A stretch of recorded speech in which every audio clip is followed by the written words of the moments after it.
La ignorancia de nuestros indígenas, ¿verdad?, fue aprovechada por estos criminales, que uno de ellos era Gil González Dávila, el que fundó León y Granada, que era, ¿cómo se llama este que fundó León y Granada? Hernández de Córdoba.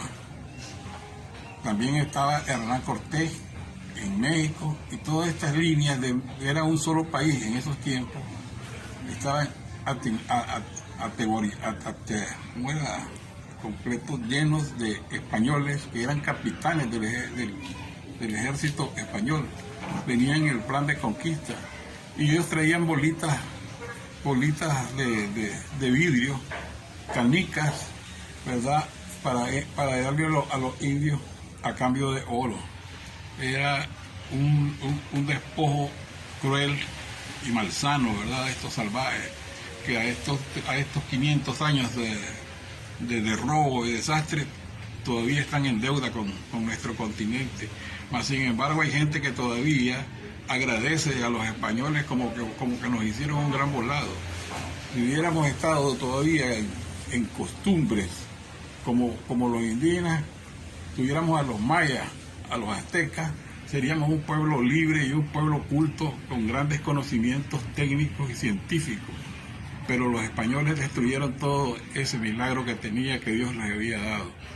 Aunque ellos no creían en un Dios con cruz y espada, sino que creían en las estrellas, en la luna, en los cambios naturales, ¿verdad?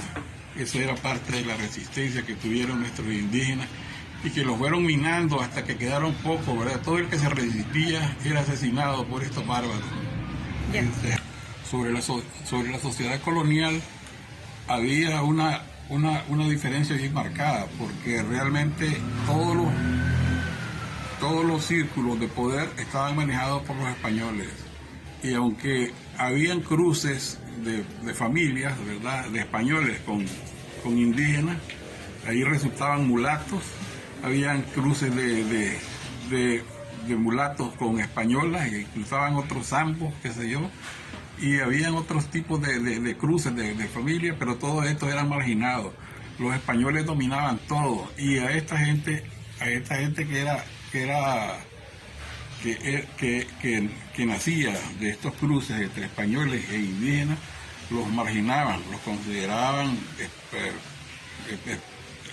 clases bajas, ¿verdad? Entonces era tremenda la situación que vivían, y esa fue una de las luchas que se dio para tratar de que con la independencia, ¿verdad?, se pudieran devolver los derechos a los latinos o a los locales, para que ya no siguieran los españoles mangoneando y llevándose todo.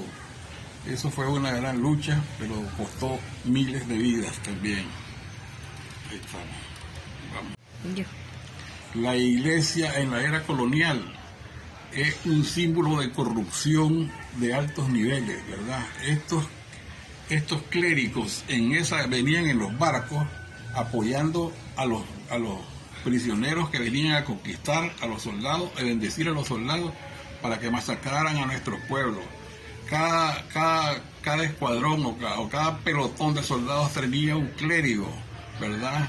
Y con eso decía, con una cruz, sacrificaban a los indígenas para poderlos dominar y esclavizarlos. Ese era el sistema que tenía la Iglesia Católica en esos tiempos. No había participación de la Iglesia Evangélica, porque esta apareció hasta en 1800, ¿verdad? Y tal vez comenzó también a ser reprimida, porque había mucho celo de parte de los extremistas. Muchos creían en los españoles, los fanáticos de los españoles, creían que solo ellos tenían la razón y podían encontrar la salida y llegar al reino de Dios, basándose únicamente en la fuerza y en la mentira que ellos exponían. La Iglesia Católica jugó un papel determinante en la explotación de todos nuestros indígenas, en los pueblos, donde llegaban, instalaban capillas, iglesias y les servían para explotar a los indígenas, saqueando sus poblaciones, llevándose lo mejor que ellos tenían, robándoles las mujeres con la bendición de los sacerdotes. Era una total anarquía. Esto no se cuenta ni se dice porque la historia nos han enseñado, la historia que hemos conocido durante años atrás es una historia de mentiras, de falsedades, que los españoles nos trajeron el progreso, nos trajeron el lenguaje, nos trajeron el idioma, pero eso es una falsedad. Es cierto que nos dejaron el español, pero ¿a costa de qué? A costa de robarse tantas riquezas y tanta miseria para nuestros países. Eso es lo que hacía la iglesia, bendecir a los asesinos y apropiarse de las riquezas de los indígenas.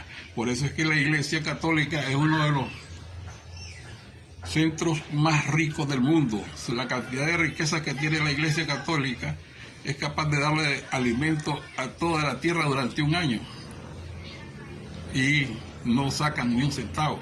Esos tienen sus bancos, en los bancos ambrosianos y todo eso, para seguir enriqueciéndose. Este es producto de la historia que ha dejado marcada toda la cantidad de usurpaciones, robos, latrocinios que cometieron estos frailes. Aunque hubieron frailes buenos, pues como en todo el caso, pero la mayoría eran frailes que venían a apoyar a los asesinos, a los presos y a los comandantes del ejército español que venían a saquear a nuestro pueblo.